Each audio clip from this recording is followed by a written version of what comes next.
Saudara-saudari sekalian, sesuatu yang luar biasa telah berlaku. Ensiknao, adakah benar di negara ini, air bersih yang tidak berkesudahan akan keluar hanya dengan memulas piper? Saya tak percaya. Jurutera Joffrey bin Qasim, seorang penggali telaga yang telah berpindah-randa selama 85 tahun di kawasan pedalaman Sarawak, bertanya kepada saya dengan suara yang menggeletar. Ini adalah kisah yang berlaku apabila 5 orang profesional air dari Sarawak, yang mempertaruhkan nyawa mereka menggeru di perigi untuk penduduk kampung yang perlu berhalan sejauh 555 km untuk mendapatkan sebotol air 1 liter. Terpaksa tinggal di Tokyo selama 3 hari karena kesilapan jadwal persidangan antarabangsa. Tahukah Anda?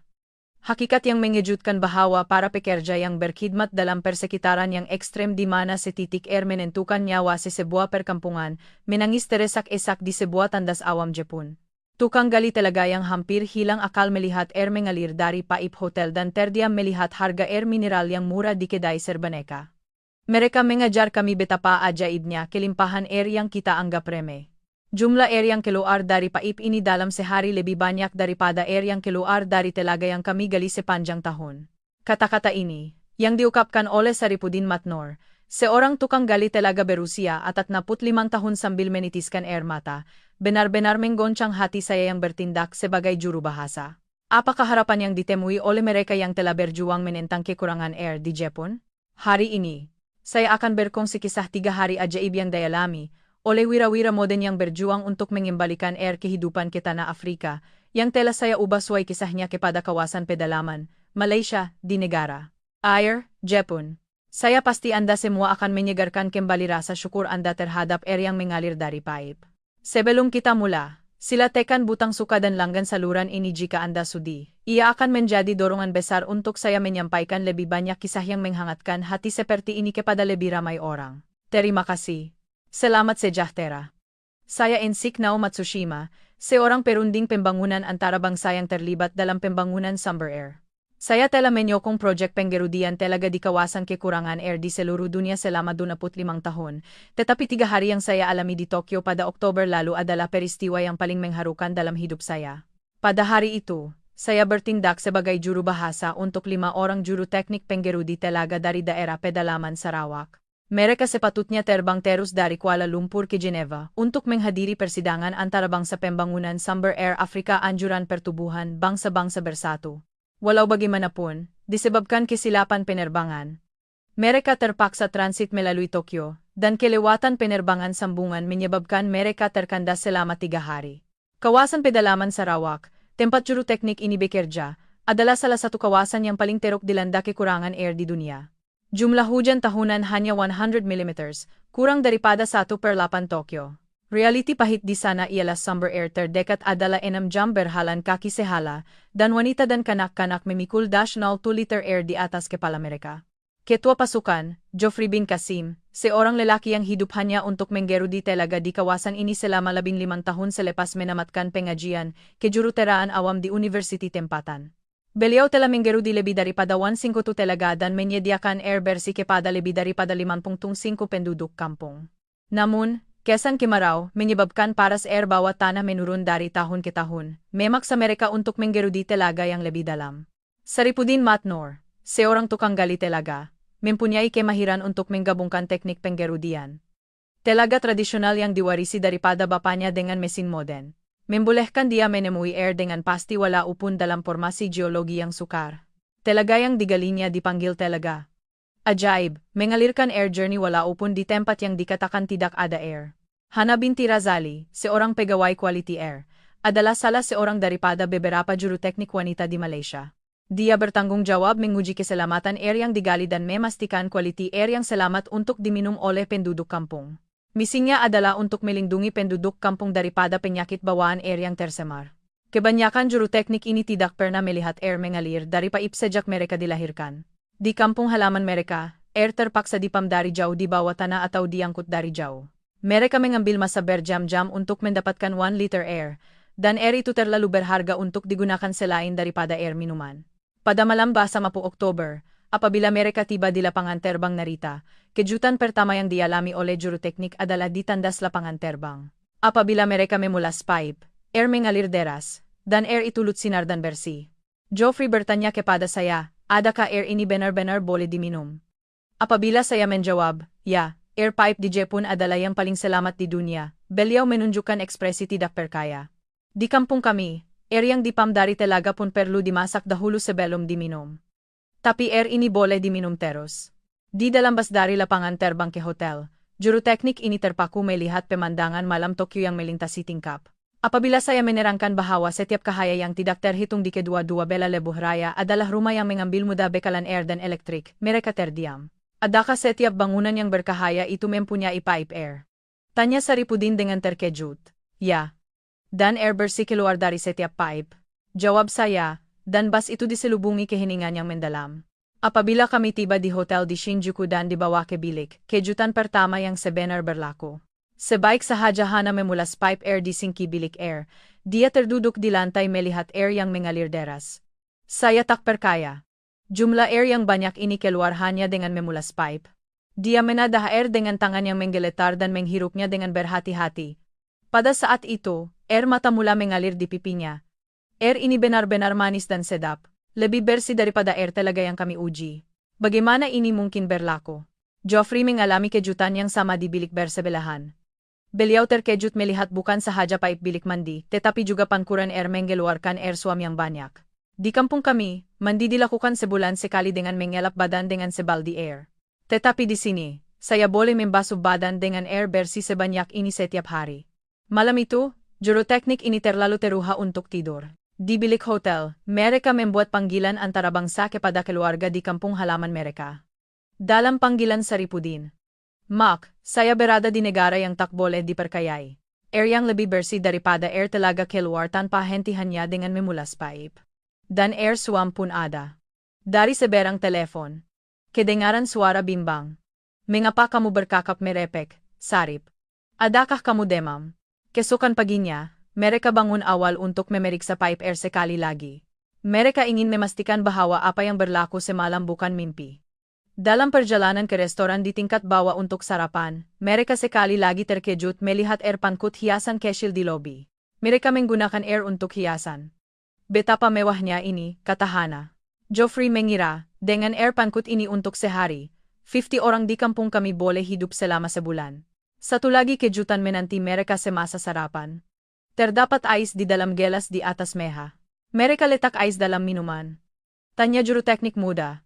Danish anak uju, dengan mata bulat. Apabila saya menerangkan bahwa minuman berais adalah perkara biasa di Jepun pada musim panas, mereka menggelengkan kepala.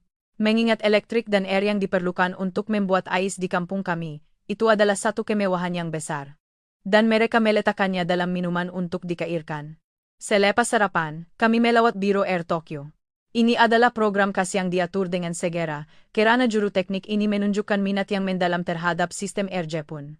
Apabila kami tiba di lohi rawatan air, mereka terpegun dengan sais kemudahan itu. Juru teknik ini terdiam melihat betapa besarnya kemudahan yang mengambil berjuta-juta tan air dari Sungai Tama setiap hari dan menukarnya menjadi air minuman melalui rawatan air termayu. Saya tak percaya. Mereka jadikan air sungai terus sebagai air minuman. Tanya Saripudin dengan terkejut. Di kawasan kami, sungai kering sepenuhnya semasa musim kemarau. Wala upon semasa musim hujan. Ia adalah air berlumpur yang tidak boleh diminum, banding Hana. Semasa penerangan proses rawatan air, juru teknik ini mengkatat nota dengan teliti. Mereka menunjukkan minat yang mendalam terhadap sistem pelbagai peringkat dan proses klorinasi. Berapa ramai orang yang boleh diselamatkan jika kami boleh menggunakan teknologi ini di kampung kami? Kata Geoffrey dengan penuh emosi. Apabila seorang pegawai lohi rawatan air menerangkan bahwa di Jepun, adalah perkara biasa bagi setiap rumah untuk mendapatkan air yang selamat dari pipe, salah seorang juru teknik menitiskan air mata. Kemudahan ini membekalkan dalam 1 jam jumlah air yang kami gali sepanjang hayat kami. Penerangan tentang sistem saliran membuat mereka terkejut dengan rangkaian pipe air sepanjang 40 kilometer yang tersebar di seluruh Tokyo.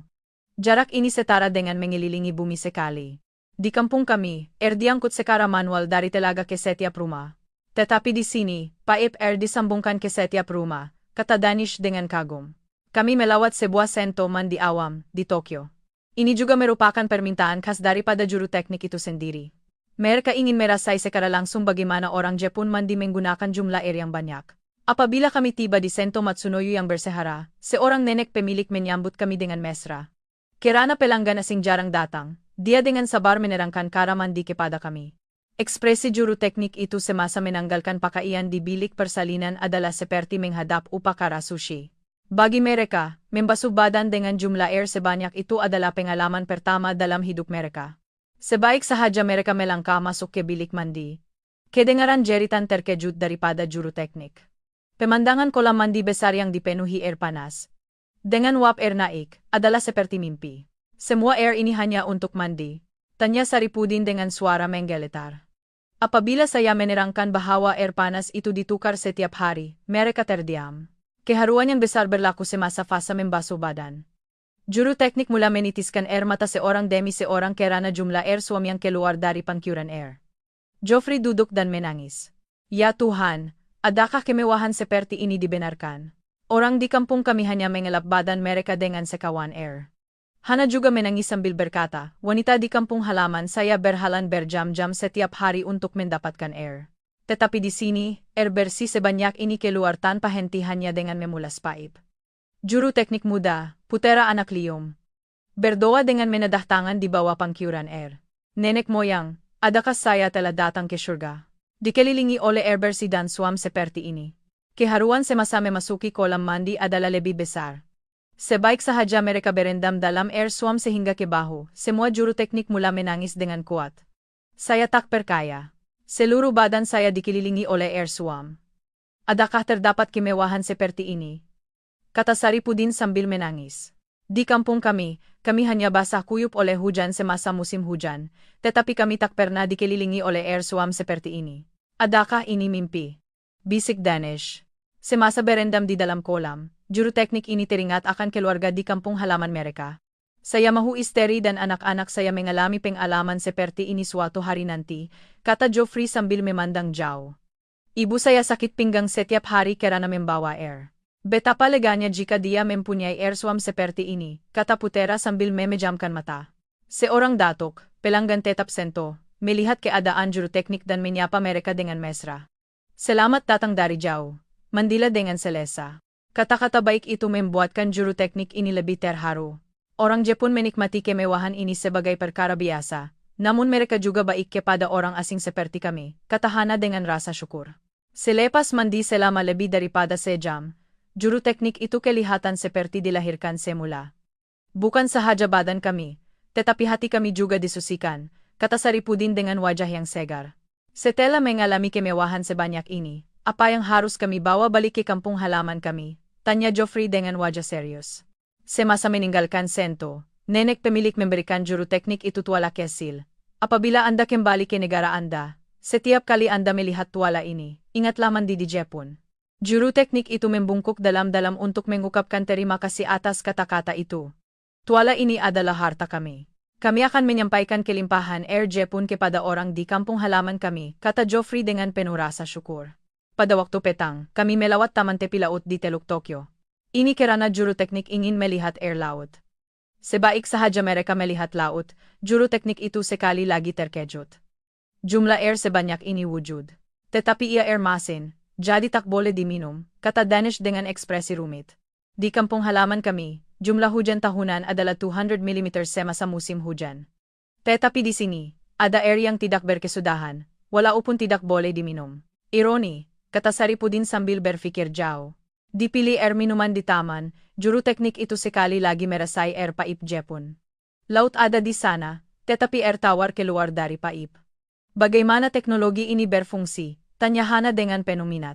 Saya menerangkan tentang teknologi penyagaraman air laut. Tetapi yang paling mengesankan juru teknik adalah sikap orang Jepun yang tidak membazir air walaupun ia berlimpah.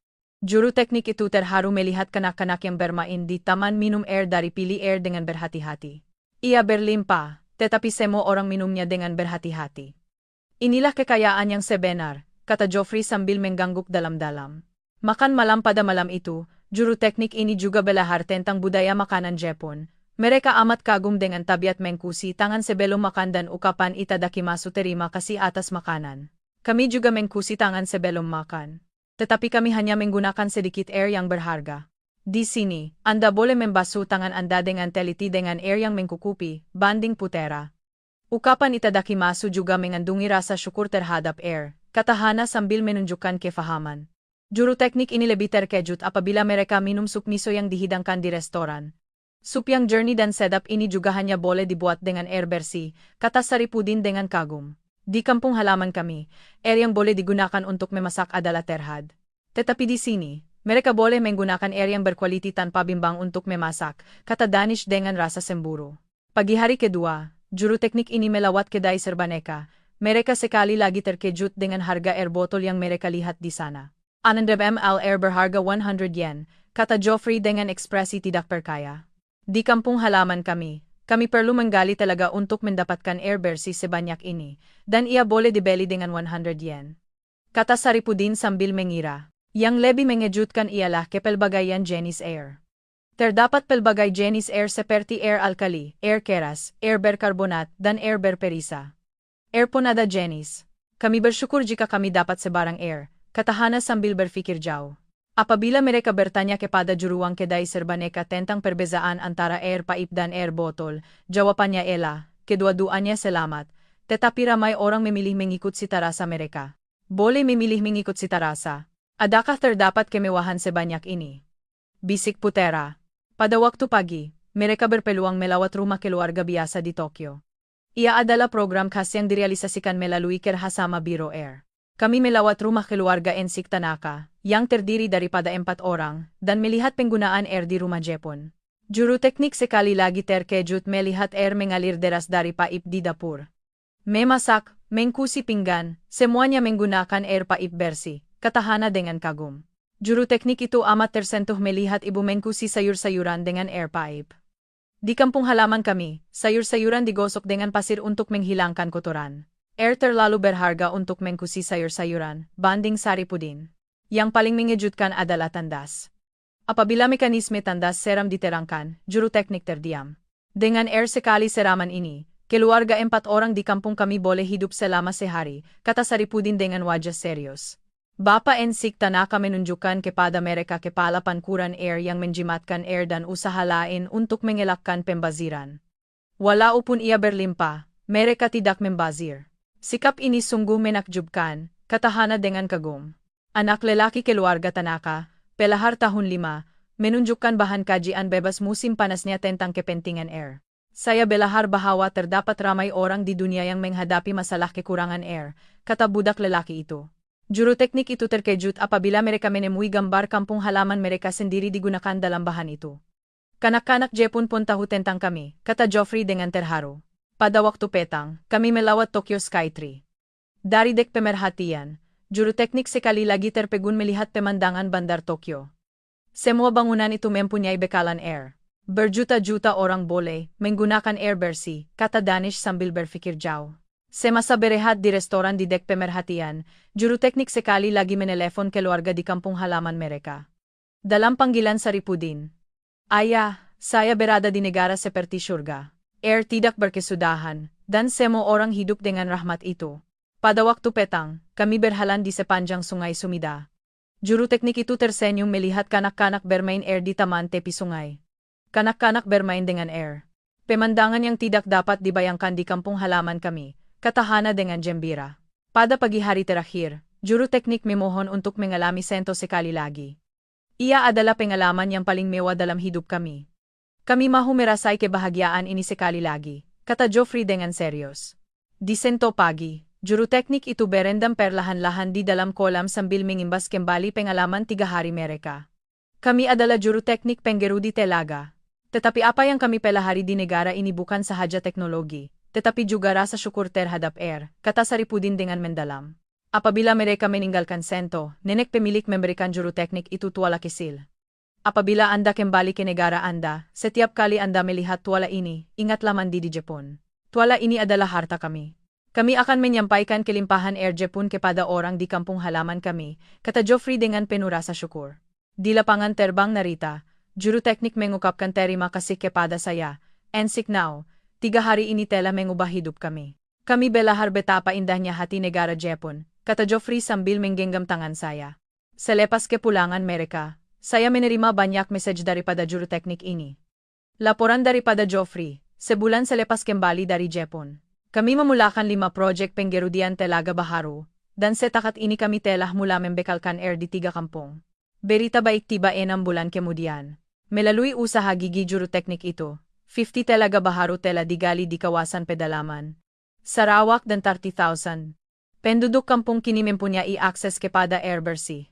Tambahan pula, setahun kemudian, Project Bekalan Air berskala besar dimulakan dengan kerjasama Kerajaan Jepun dan Malaysia.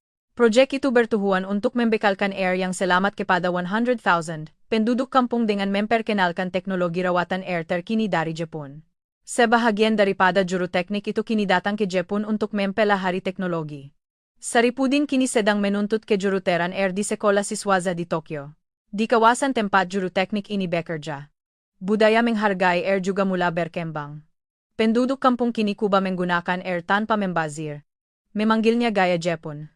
Pengalaman 3 hari itu bukan sekadar persinggahan yang kebetulan. Ia adalah pertemuan antara orang yang mengetahui nilai air dengan negara yang tidak pernah melupakan rasa syukur atas rahmat air. Air yang mengalir dari paip yang kita anggap remeh, persekitaran di mana kita boleh mandi setiap hari. Semua ini sebenarnya adalah rahmat ajaib di dunia. Wira-wira yang berjuang menentang kekurangan air mengajar kami erti kekayaan yang sebenar. Ia adalah kepentingan untuk tidak mengambil mudah apa yang kita miliki dan sentiasa bersyukur. Saya pasti Anda semua yang mendengar kisah ini akan merasakan rasa syukur yang lebih mendalam apabila Anda memulas pipe atau mandi malam ini. Air mata yang dititiskan oleh juru teknik yang terus mencipta keajaiban di gurun air atas kelimpahan air Jepun adalah air mata keharuan. Dan air mata itu kini menjadi harapan baharu yang mengubah kehidupan ramai orang. Terima kasih.